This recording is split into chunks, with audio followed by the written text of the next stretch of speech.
আজকে দেশ নিয়ে চক্রান্ত করতেছে, দেশ নিয়ে ষড়যন্ত্র চলতেছে। এমনকি বর্তমান অবৈধ প্রধানমন্ত্রী যে বক্তব্য দিয়েছেন, এরপরে তোর আর 1 সেকেন্ড গতিতে থাকার কোনো অধিকার নাই। তিনি কি বলেছেন? ইউরোপ কান্ট্রির অনেক জায়গায় সীমানা নাই, বর্ডার নাই, তাকে বিক্রি হয়ে গেছে। তার মানে উনি ইঙ্গিত দিচ্ছেন অচিরেই বাংলাদেশের বর্ডার থাকবে না। উনি যে 10টা গোলামি চুক্তি করেছেন, এটা মানা যায়? উনি আমাদের ব্যবসা বাণিজ্য সব ধ্বংস করে দিয়েছেন। নেপালে মাত্র 20-22 কিলোমিটার রাস্তা, 18 কিলোমিটার রাস্তা আমরা করতে পারতেছি না। মাত্র 18 কিলোমিটার রাস্তার জন্য সেখানে আমরা ট্রানজিটের জন্য ব্যবসা বাণিজ্য করতে পারতেছি না। অথচ আমাদের বুকের উপর থেকে ট্রেন লাইন যাবে, গাড়ি যাবে, আমাদের স্বার্থ থাকবে না, এটা আমরা মানতে পারি না। আমরা এখন কি দেখছি? যমুনা সেতু মানে পদ্মা সেতু, এটা আমাদের জনগণের জন্য নয়, এটা হলো ভারতের জন্য।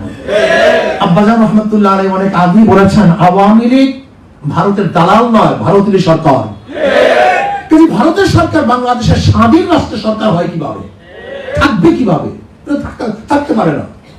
আজকে আওয়ামী লীগ সরকার লজ্জাহীন ভাবে নিজের বাংলাদেশের জন্য কোনো স্বার্থ আদায় করতে পারে না, বরং সমস্ত স্বার্থ জলাঞ্জলি দেয়।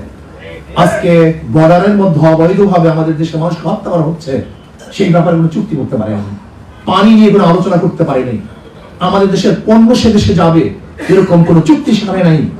আমাদের দেশের মানুষ সেখানে গিয়ে চাকরি করবে, সেরকম কোনো চুক্তি শেখ হাসিনার গোলাম সরকার করতে পারে নাই।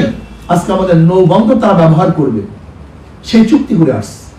আজকে ব্যবসা বাণিজ্য তারা নিয়ন্ত্রণ করবে, সেই চুক্তি করে আসছে। আজকে প্রতিরক্ষা মন্ত্রণালয় আমি তারা চালাবে, সেই চুক্তি করে আসছে। আজকে আপনারা দেখেছেন সেন্ট মার্টিনের অবস্থা, মনে হয় যেন দেশটা বিক্রি করার চক্রান্ত করতেছে। ইসলামী আন্দোলন বাংলাদেশের নেতা কর্মীদেরকে সচেতন হতে হবে। আমি বলবো ইসলামী আন্দোলন বাংলাদেশের দায়িত্বশীল নেতৃবৃন্দদেরকে অচিরেই গোল টেবিল বৈঠক করুন, সমস্ত দল নিয়ে, সমস্ত প্রতিনিধি নিয়ে গোল টেবিল বৈঠকের ভিত্তিতে সেখানে আমাদের প্রোগ্রাম হাতে নেওয়া দরকার।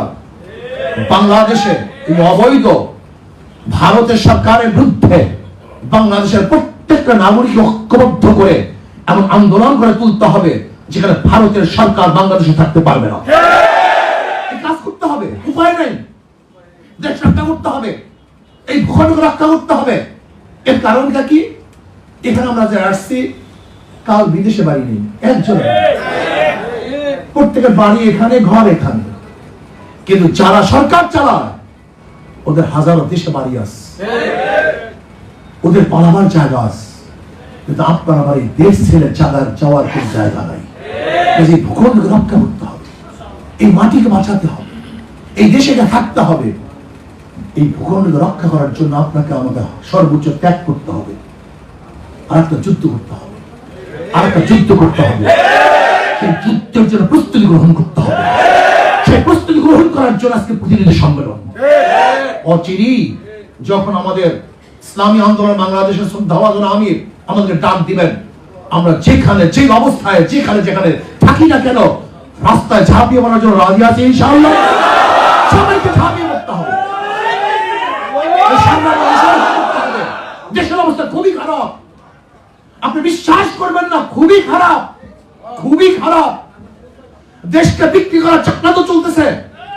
আজকে অধিকাংশ মিডিয়া ভারত কর্তৃক পরিচালিত, অধিকাংশ অফিসার ভারত কর্তৃক নির্ধারিত।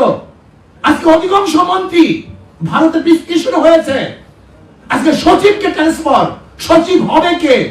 ভারতের ধারা হয়। আপনারা জানেন না ভারত আমাদের দেশে কি আগ্রাসন করতেছে। এই অবস্থা বাংলাদেশে একজন সচেতন নাগরিক কোন অবস্থাতেই নিশ্চুপ থাকতে পারে না।